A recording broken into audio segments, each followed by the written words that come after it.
Yeah. My strong feeling as leader of the Redskins RG3 Nation is that we have a right for a viewpoint, but we don't have a right to make a decision. But the gentleman next to me, the Honorable Mark One Wolf, who's lived it, does, so I give it to him.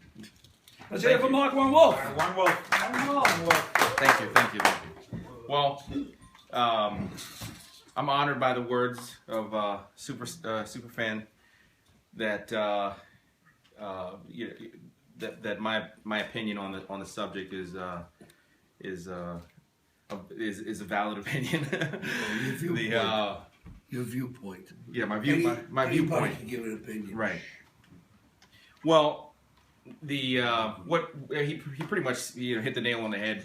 Majority of Native Americans don't have an issue with the word Redskin or the name of as it's used with the football team.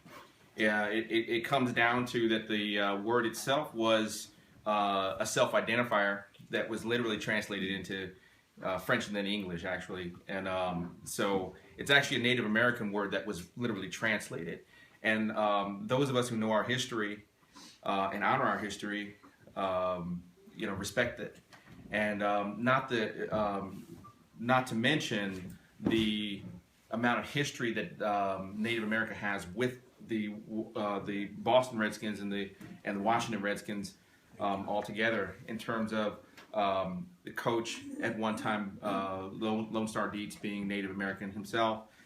There was at least 6 players on the team that were Native Americans. I think 4 of them actually played for the Redskins, and 2 were cut.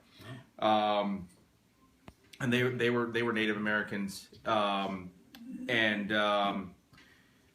The logo, speaking about the logo was actually designed by an intertribal group of Native Americans, including Walter Blackie Wetzel, who at the time was the chief of the Blackfeet Nation and the president of the NCAI, or the National Congress of the American Indian.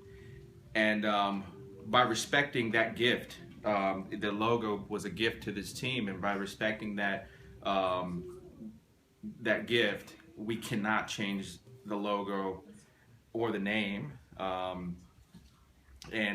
because otherwise, if those people who would like to take away the name and the logo, really what they're after is taking away something from Dan Snyder. That's because Dan Snyder did not respond to them the way they wanted to. He basically, after years and years and years of pressure and are you going to change the name? Are you going to change the name? He pretty much said, look, I'm never going to change the name. You can put it in all caps. And he basically put his foot down, and he meant it. And they didn't like that. They didn't think that he was respectful to the people who came to it. But it's all a ploy, really. It really has nothing to do with the name. The name was just as any name, or any word, can be used as it can be used derogatorily, just like anything like fruitcake, for example. The word Redskin is not impervious to people misusing it, but to use it in the proper context and with the proper intent, just like the Washington Redskins use it, basically is an honorable thing. So the Native American Redskin Nation is the group that I and a few like-minded Native American Redskin fans formed. We have over 3,000 members, and very like-minded. We support the use of the name, we support the logo, and we want to protect that, not just with the Washington Redskins, but with all the high schools, all the Pee Wee football teams, and any other organization that chooses to honor Native Americans, such as the Washington Redskins. So, thank you. While we're dealing with this controversial subject, I hope I wasn't out of line, but I did feel that the Cleveland Indian, to me, looked like a very weak not a Native American, but almost a cartoon pejorative. Do you agree with that or not? Or was I out of line to say that? Oh, no, not at all. I agree with that. I mean, that's my personal opinion of Chief Wahoo is that it doesn't honor Native Americans. It's a caricature. It's caricatures by default make fun of who they are about. So we see a lot of political caricatures with all the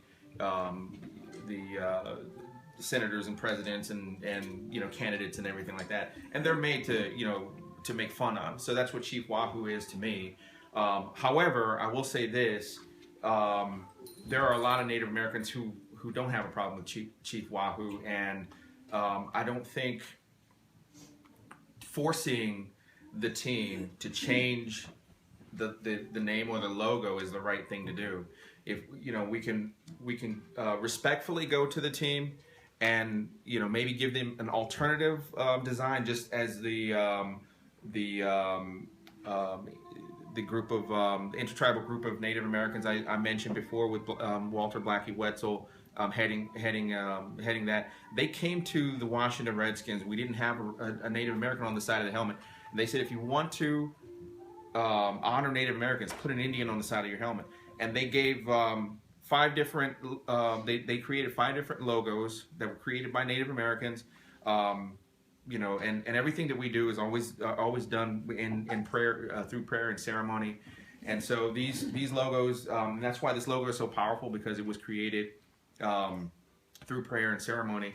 And this was the one that they chose. And I think that if we want Chief Wahoo to change, then we should do that. We should go to them respectfully, not demanding, because we have no right to demand something of a private team owner. Out of respect. Out of respect. If he wants to honor Native Americans, just as the Washington Redskins said they want to honor Native Americans, then here's what you have to do to honor Native Americans. And I'd love to see Chief Wahoo go, but there's a right way and a wrong way to do things. Well, let's hear it, because having a man of respect, honorable, the great one wolf.